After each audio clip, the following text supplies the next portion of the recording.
நாமும் செய்கிறோம். அஸ்ஸலாமு அலைக்கும் வரஹ்மத்துல்லாஹி வபரகாத்துஹு. கண்ணியத்திற்குரிய அல்லாஹ்வின் நல்லடியார்களே, அன்பு சகோதரர்களே, அல்லாஹ் ஜல்ல ஷானஹு வ தஆலா உலகத்திலே வாழக்கூடிய மனிதனுக்கு இந்த மனிதனுடைய காலத்தின் ஓட்டத்திற்கு ஏற்றாற்போல் மனிதனுக்கு பின்னாலும் அல்லாஹ் ரப்பல் ஆலமீன் வந்து கொண்டே இருக்கிறார். மனிதன் நினைப்பான் நான் உலகத்திலே சுற்றுகிறேன் என்று. இறைவன் குர்ஆனிலே சொல்லுவான், நான் எப்பொழுதும் உன் கூடவே இருக்கிறேன் என்று. மனிதன் சொல்லுவான், என் இறைவன் என்னை கைவிட்டு விட்டான் என்று. அல்லாஹ் சொல்லுவான், நான் உன்னை கைவிடவில்லை, உன் கூடவே இருக்கிறேன் என்று. மனிதன் சொல்லுவான், என்னை அல்லாஹ் வெகு தூரத்தில் விட்டு விட்டான் என்று. அல்லாஹ் சொல்லுவான், வனஹ்னு அக்ரபு இலைஹி மின் ஹப்லில் வரீத், உன் பிடரிக்கு பக்கத்துல நான் இருக்கிறேன் என்று. மனிதன் சொல்லுவான், என் துஆவை இறைவன் கபூல் செய்யவில்லை என்று. இறைவன் சொல்லுவான், நீ அழைத்தால் உனக்கு நான் பதிலளிக்கிறேன் என்று. உஜீபு தஅவத்தத் தாஇ இதா தஆனி ஃபல்யஸ்தஜீபு லி வல்யுமினு பி லஅல்லஹும் யர்ஷுதூன். நீ அழைத்தால் உன் அழைப்புக்கு பதில் இந்த உலகத்தில் வேற யாரும் தரமாட்டார்கள், நான் தருவேன் என்று அல்லாஹ் சொல்லுகிறார். வேற யாரும் உத்தரவாதமே கொடுக்க மாட்டார்கள். மனிதன் சொல்ல சொல்ல எல்லா இடத்திலும் அல்லாஹ் மடக்கி பேசுவான், உன்னோடு நான் இருக்கிறேன் என்று. உலகத்திலே ஆறுதல் சொல்பவனும் அவன்தான், அரவணைப்பவன் அவன்தான். நம்மை இந்த உலகத்திலே பாதுகாத்து நம் வாழ்க்கை முடித்து கபருக்கு சென்றதற்கு பின்னாலும் நம்மை பாதுகாப்பவன் அவன்தான். நாளை மறு உலகத்திலே வந்து நிற்கும் பொழுதும் நம்மை அரவணைப்பவனும் அவன்தான், வேற யாருமே இல்லை. உலகத்திலே மனிதர்களுடைய நிலைகள், மனிதர்கள் நினைப்பார்கள், என் வயசு கூட கூட என்னை இவர் காப்பாற்றுவார் அவர் காப்பாற்றுவார் என்று மனிதன் நினைப்பார். அதே நேரத்தில் சிலர்களும் சொல்வார்கள், எல்லாம் நான் பார்த்துக்கிறேன் என்று சொல்லுவார். ரொம்ப நெருங்கிய உறவாக இருக்க இருக்க எந்த அளவுக்கு உறவுகள் நெருக்கமாகிறதோ அந்த அளவுக்கு வார்த்தையினுடைய வெயிட் கூடும். இப்ப நான் சொல்ல வர்றது, அல்லாஹ்வுடைய தொடர்பு மனிதனுக்கு நாம நினைச்சாலும் நினைக்கலனாலும் ஆசைப்பட்டாலும் ஆசைப்படலனாலும் எவ்வளவு ஒரு குடிமானமா இருக்குதுன்றதை பார்த்தா தெரிஞ்சிடும். அப்ப அந்த உறவுகள் நெருங்க நெருங்க மக்கள் சொல்லுவார்கள், நான் உன் கூட இருக்கிறேன், நான் பார்த்துக்கிறேன். இந்த உதவி தேடல் ஆரம்பிக்கக்கூடிய இடத்துல ஒருத்தர் சொல்லுவார், வாகனத்துல வரும் பொழுது ஒரு ஆட்டோ டிரைவரோ கார் டிரைவரோ யாரா இருந்தாலும் சொல்லுவார், அதெல்லாம் ஒண்ணு எடுங்க பாய், நான் பார்த்துக்கலாம் அப்படின்னு. ஆனா ஒரு ஸ்டாப் டிராப் பண்ணோம்னா டிராப் பண்ணிட்டு பாய்க்கு போயிட்டே இருப்பார் பாயை பார்த்து. அவ்வளவுதான் அவருடைய ஒர்க் முடிந்தது. ஒரு ஆறுதல் அரை மணி நேரம் கிடைத்தது. வீட்டிற்குள்ள வருகிறார். போறதற்கு முன்னால வெளியில நண்பர்களை சந்திக்கிறார். இது போல எனக்கு பிரச்சனை, இது போல கவலை, சிக்கல்கள் இருக்கிறது அப்படின்னோன்னா அப்ப அவங்க சொல்லுவாங்க, கவலைப்படாத நான் இருக்கிறேன் என்று சொல்லுவாங்க. வீட்டு படிக்கட்டை தாண்ட உடனே நண்பர்களை இவங்க கவனிக்கிறாங்களோ இல்லையே, இவர் நண்பர்களை கவனிக்க மாட்டார். படியோட முடிச்சிருவார். ஃப்ரெண்ட்ஷிப் எல்லாம் ரோட்டோட தான் போயிட்டு வாப்பா அப்படின்னு முடிஞ்சிருச்சா. வீட்டுக்குள்ள செல்லுகிறார். அங்க வீட்டில் இருக்கக்கூடிய கூட்டு குடும்பத்தினுடைய குடும்பங்கள்ல ஒன்று வீட்டு அண்ணன் தம்பிகள் இருந்தாலும் சொல்லுவார், ஒரு கட்டத்திற்கு மேல படிக்கட்டுல ஏறி ரூமுக்கு போகும்போது அவங்க வேலையை பார்த்துட்டு போயிடுவாங்க, இவர் வேலையை பார்த்துட்டு போயிடுவார். ஒரு கட்டத்தில் திருமணம் முடித்த மனைவியிடத்திலே சொல்லுவார், அவர்களும் ஓரளவுக்கு ஆறுதல் சொல்லி முடித்த அடுத்த கட்டமாக தாய் தந்தையரிடத்திலே செல்லுவார். உண்மையாகவே இஹ்லாஸாக இந்த உலகத்திலே துஆ செய்யக்கூடிய 2 உயிர் இருக்குன்னா உலகத்துல கிடைச்சது 2 மட்டும்தான், தாயும் தந்தையும். அவ்வளவுதான். அதுல கலப்பற்ற உண்மையான துஆக்கள் அடங்கி இருக்கக்கூடிய பெட்டகம் தாய் தந்தையை தவிர இந்த உலகத்தில் வேற யாரும் கிடையாது. அக்கறையோடு அவங்க தான் கேட்பாங்க. அதே போல மனைவி மக்கள் என்றும் சொல்லலாம். சொல்லிட்டு சொல்லுவாங்க, வாயளவுல வார்த்தை அல்ல, அல்லாஹ் லேசாக்குவான், அல்லாஹ் பார்த்துக்குவான், அல்லாஹ் நீக்குவான், அல்லாஹ் கொடுப்பான், அல்லாஹ் நஷ்டத்தை ஏற்படுத்த மாட்டான் என்று அல்லாஹ்வை ஜாயின் பண்ணி சொல்லக்கூடிய வார்த்தை தாய் தந்தையரிடத்துல மட்டும் நாம் காண முடியும். அது அல்லாஹ் அவர்களுக்கே கொடுத்த மாபெரும் அன்பளிப்பு. கண்ணியத்திற்குரியவர்களே, இங்கே இருந்து மனிதர்களுடைய தொடர்பெல்லாம் ஒரு கட்டத்தில் முடிந்தவுடன் வெறுமையோடு வெற்றிடத்தில் அமர்ந்திருக்கக்கூடிய இறைவன் அப்ப அல்லாஹ் என்ன தெரியுமா சொல்வான்? நீ கவலைப்படாத, நீ கவலைப்படாத. وَنَحْنُ أَقْرَبُ إِلَيْهِ مِنْ حَبْلِ الْوَرِيدِ. உன்னை விட்டு நான் ரொம்ப தூரமா இருக்கிறதா நினைச்சுக்கிறாத. அக்ரபு இலைஹி மின் ஹப்லில் வரீத். வரீத் என்றால் பிடரி நரம்பு என்று சொல்வார்கள். இன்னைக்குள்ள விஞ்ஞானம் கண்டுபிடிச்சிருக்கிறது. இறைவன் சொல்லக்கூடிய இந்த வரீத் என்ற வார்த்தைக்கும் அல்லாஹ்வுடைய அந்த சொல்லுக்கும் சம்பந்தத்தை பாருங்க. அல்லாஹ் சொன்னான், உனக்கு விட்டு நான் ரொம்ப தூரம் எல்லாம் இல்லை, உன் பிடரி நரம்போடு சேர்த்திருக்கிறேன் என்பதை இன்றைக்குள்ள விஞ்ஞானம் உண்மைப்படுத்துகிறது. ஆம், மனிதனுடைய பின்னால் இருக்கக்கூடிய பிடரிக்கு பின்னால் இருக்கக்கூடிய ஒரு நரம்பு, அந்த நரம்பு மட்டும் வித்தியாசப்படுகிறது மற்ற நரம்புகளை விட. சுபஹானல்லாஹ். அந்த நரம்பினுடைய துடிப்பு, அந்த நரம்பினுடைய ஆற்றல், அந்த நரம்பினுடைய தொடர்பு வேற எதையோ நோக்கி இருக்கிறது என்று சொல்வார்கள். கண்ணியத்திற்குரியவர்கள், அதைத்தான் அல்லாஹ் குர்ஆன்ல சொன்னான். உன் பிடரி நரம்போடு நான் சேர்த்திருக்கிறேன் என்று அல்லாஹ் சொன்னான் தெரியுமா? நம் ஒவ்வொருவருடைய பிடரி நரம்போடு அல்லாஹ் ஜல்ல ஷானஹு வ தஆலா சேர்த்திருக்கிறான். அவன் சொல்கிறான், நீ கவலைப்படாத, நீ பயப்படாத, நீ கை செய்தப்படாத, உன்னை நான் பார்த்துக் கொள்கிறேன் என்ற வார்த்தை அல்ல, உண்மையான ஒரு ஆறுதலையும் உண்மையான ஒரு அரவணைப்பையும் தருபவன் அல்லாஹ். அல்லாஹ் அல்லாஹ், அவனை தவிர வேறு யாரும் இல்லை. எனவே தான் அல்லாஹ் ஜல்ல ஷானஹு வ தஆலா இது போன்ற ரமலானுடைய நாட்களை நமக்கு கொடுத்து இன்னமும் இன்னமும் இன்னமும் இந்த மனிதன் தன்னை வந்து நெருங்க வேண்டும் என்பதற்காகவே அல்லாஹ் ரப்பல் ஆலமீன் கொடுத்திருக்கிறார். உலகத்துல மற்ற நாள்ல மனிதன் இருக்கக்கூடிய நிலைகள் வேற, ஆனால் இந்த நாள்ல மனிதனுடைய நிலைகளே வேற. உலகத்துல மற்ற நாட்கள்ல இவர் பேசக்கூடிய பேச்சே வேற, ஆனா இப்ப இவர் பேசுறதே வேற. இவர் சொல்லும் போதே சொல்றார், நான் நோன்பு வச்சிருக்கிறேன், என்கிட்ட தேவையில்லாம பேசாதீங்க. நான் நோன்பு வச்சிருக்கிறேன், என்னிடத்துல தேவையில்லாம சண்டை பிடிக்காதீங்க.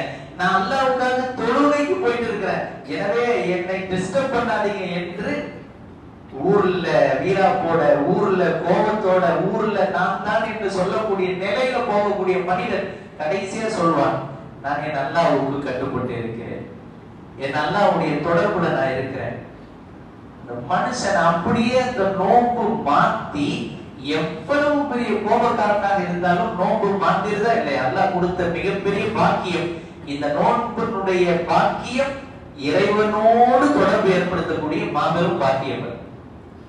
கடைசியாக இந்த மனிதன் அல்லாஹ்வுடைய நெருக்கத்தோடு மாறுவதற்கு மிகப்பெரிய வழி அல்லாஹ்வுடைய நோன்பு. அதே போன்று ரமலானில ஹதீஸினுடைய ரிவாயத்தில் வருவது போல ஒவ்வொரு மனிதர்களும் இந்த ரமலானுடைய 30 நாட்களுடைய நோன்பை அல்லாஹ்வுடைய திருநபி முஹம்மது ரசூலுல்லாஹி ஸல்லல்லாஹு அலைஹி வஸல்லம் ஒவ்வொரு 10 சொன்னாங்களா இல்லையா?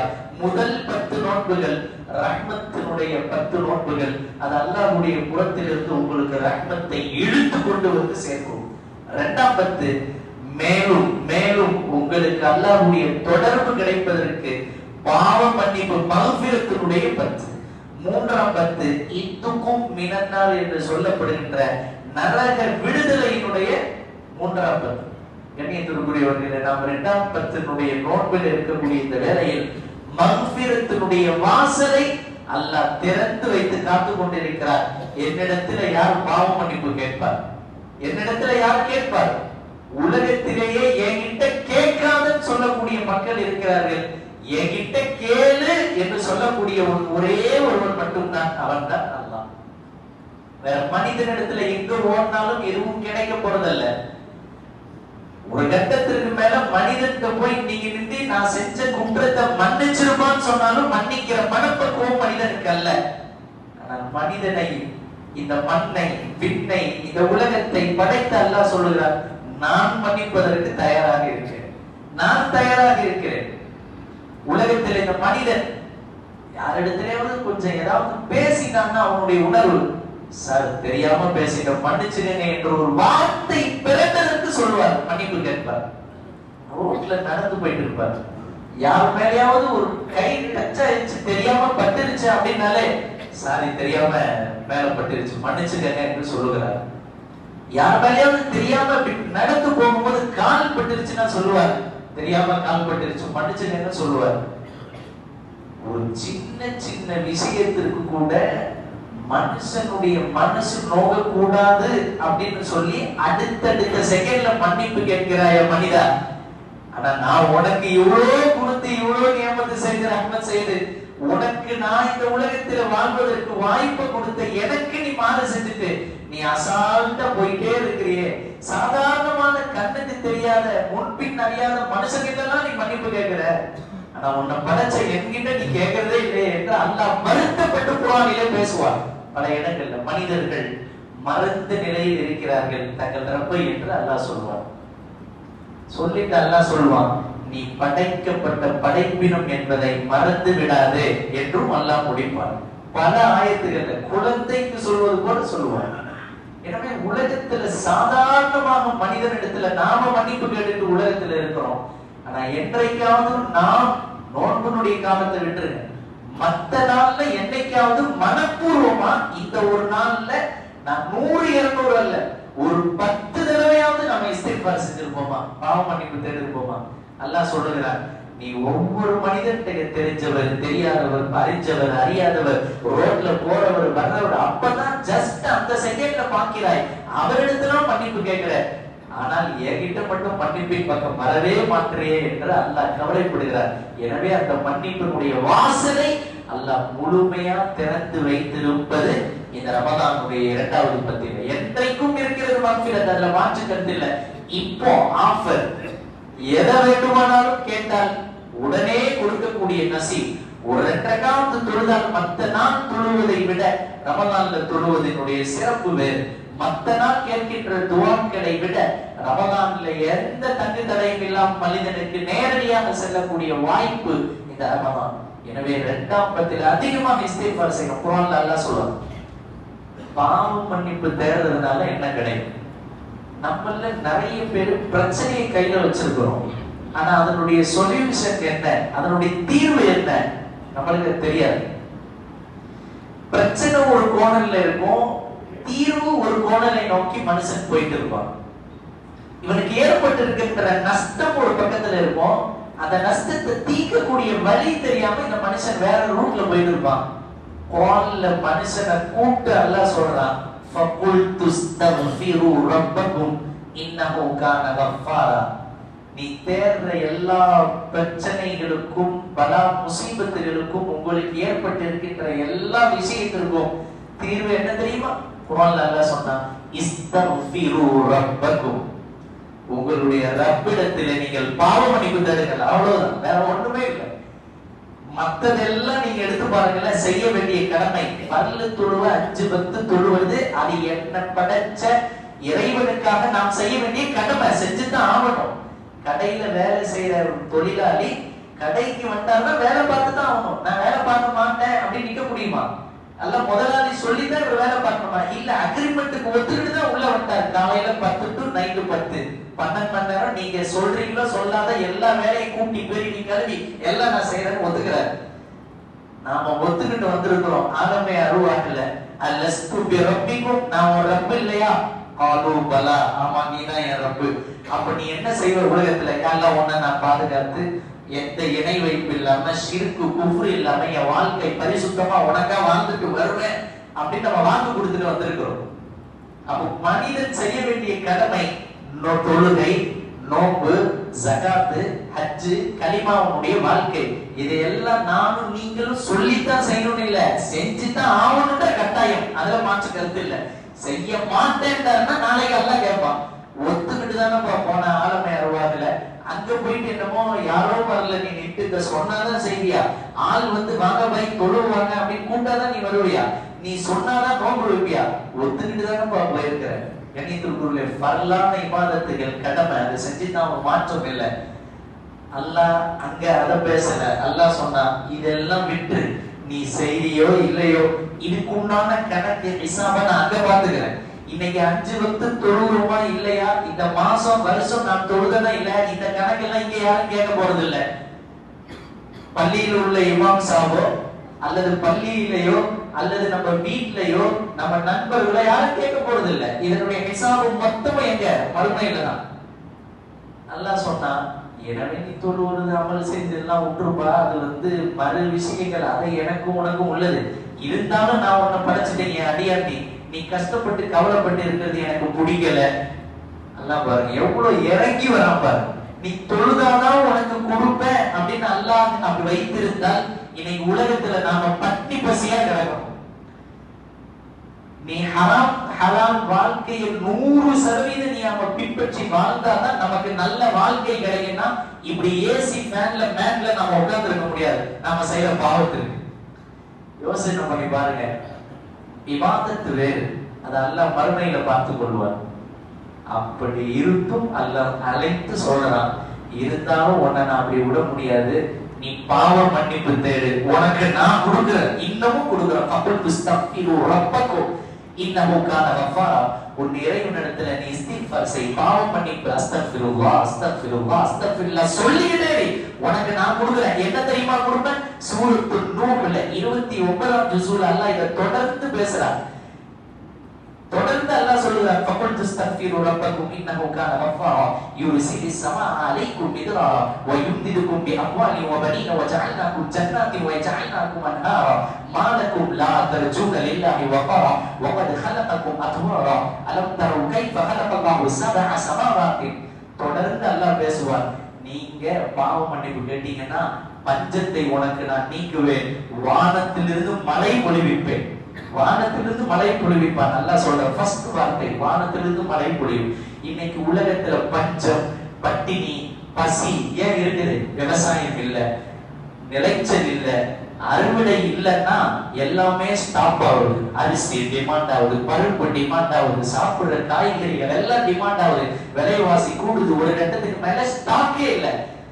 ஏன் கேட்டா ஒரே பதில், மழை இல்ல, அதனால விவசாயம் இல்ல. அல்லாஹ் சொன்னான், நீ இஸ்திக்ஃபார் தேடு, உனக்கு நான் மழை கொடுக்கிறேன்.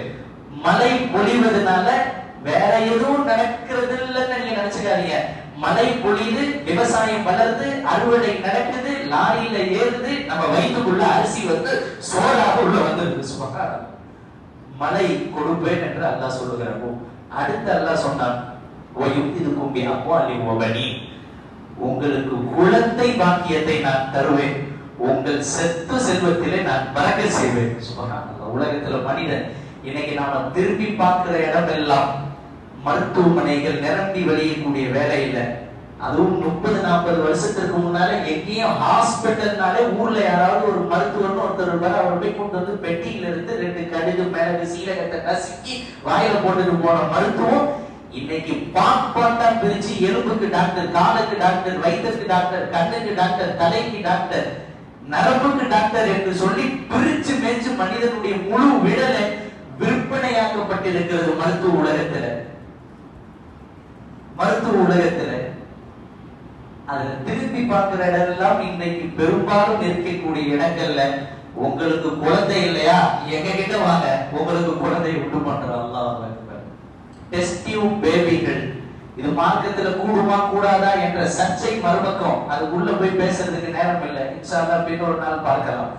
இங்க சொல்ல வர்றது, அந்தந்த மருத்துவம் எல்லாம் கடந்து இன்னைக்கு உனக்கு குழந்தை வேணுமா நான் தரேன் என்றால், இன்றைக்கு உள்ள கணக்குப்படி சுமார் உலகத்தினுடைய பெரும்பான்மை மக்களுக்கு டைரக்டாக குழந்தை பிறக்காத சூழ்நிலை, மலட்டு தன்மை ஏற்படக்கூடிய காலத்திலே நாம் இருக்கிறோம். அதற்கு நாம் சாப்பிடக்கூடிய உணவு பழக்கங்களும் கூட ஒன்று என்று மருத்துவ உலகம் சொல்லுகிறது. இந்த சாப்டர் ரொம்ப நீளமானது. எனவே இங்க சுருக்கமா நான் சொல்றேன், மனுஷன் ஆட்டை கடிச்சு மாட்டை கடிச்சு அந்த டாக்டர் இந்த டாக்டர் இன்னைக்கு குழந்தை உண்டாக்குறதுக்கு ஒரு ஹாஸ்பிட்டல், அதற்கு லட்சக்கணக்கில் செலவு பண்ணி எனக்கு புள்ள இல்ல 1 வருஷம் 2 வருஷம் 3 வருஷம் 10 வருஷம் என்று சொல்லி மருத்துவமனைக்கு அலைஞ்சி, கணவனும் மட்டுமல்ல, கணவனும் மனைவியும் 2 பேரும் சேர்த்து அடையக்கூடிய சூழ்நிலை அல்லாஹ் பாதுகாக்கணும். இன்றைக்குள்ள யங் ஜெனரேஷன்ல நடைபெற்றுக் கொண்டிருக்கிறது. இதற்கு சொல்யூஷன் இன்னும் நிறைய இருக்குது. சுருக்கமா சொல்றதா இருந்தால் அல்லாஹ் சொன்னான், வயும்திதுக்கும் பி அம்வாலி வ பனீன், உங்களுடைய குழந்தை பாக்கியத்தை நான் தரேன், நீ இஸ்திக்ஃபார் செய்.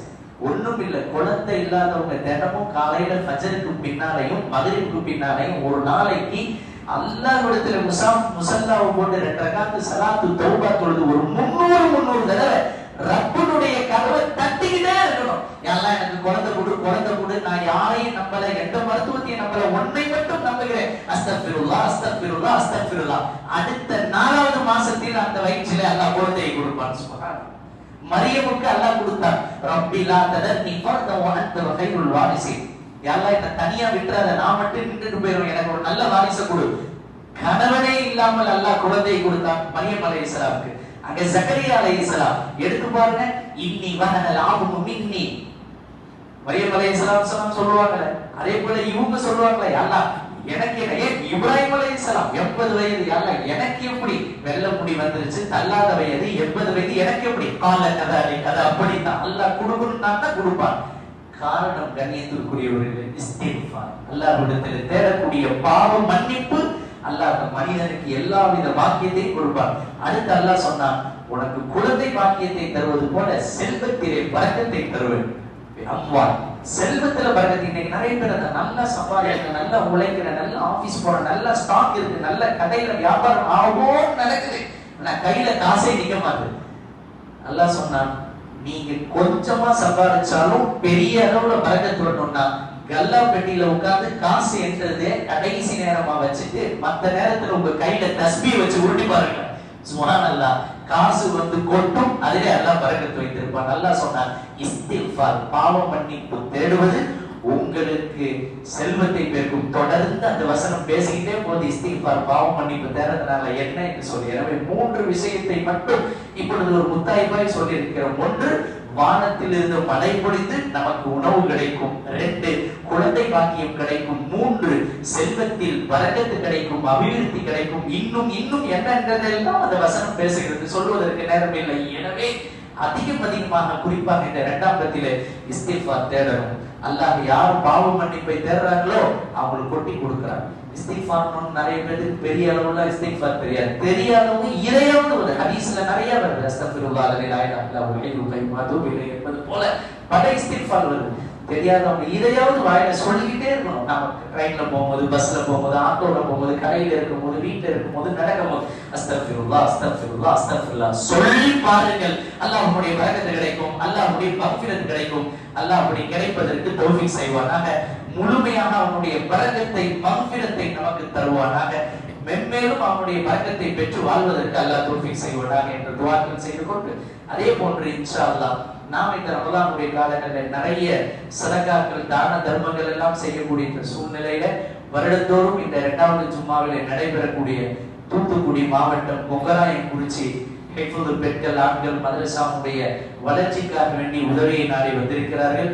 எனவே தாராளமான முறையில சும்மா முடித்துவிட்டு செல்லக்கூடியவர்கள் வெளியே இருக்கக்கூடிய சகோதரத்திலே அந்த மதரசா மென்மேலும் நல்ல பல ஹாஃபில்களை உருவாக்கி வருடத்திற்கு பல ஹாஃபில்களையும் மதரசாக்களையும் நடத்தக்கூடிய அந்த மதரசாவுக்காக வேண்டி தாராளமாக நீங்கள் உதவிகளை செய்து அந்த மதரசாவுடைய வளர்ச்சிக்கும் துவா செய்யுமாறு அன்போடு கேட்டுக்கொள்கிறோம். அல்லாஹ் நம் சதகா தான தர்மங்களை கபூல் செய்வானாக, நம்மளுடைய முழுமையான வாழ்க்கையை கபூல் செய்வானாக. நாம் செல்லும் இடம், போகும் இடம், பார்க்கும் இடம், பேசும் இடம் எல்லா இடத்திலேயும் அல்லாஹ் பரக்கத்தை தருவானாக.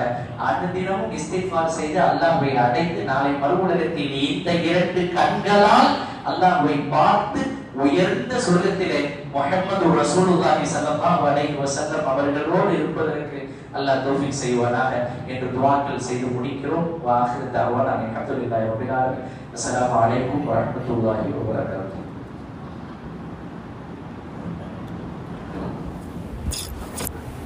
सुन्नत पढ़ादर सुन्नत सुन्नत नहीं पढ़ेंगे सुन्नत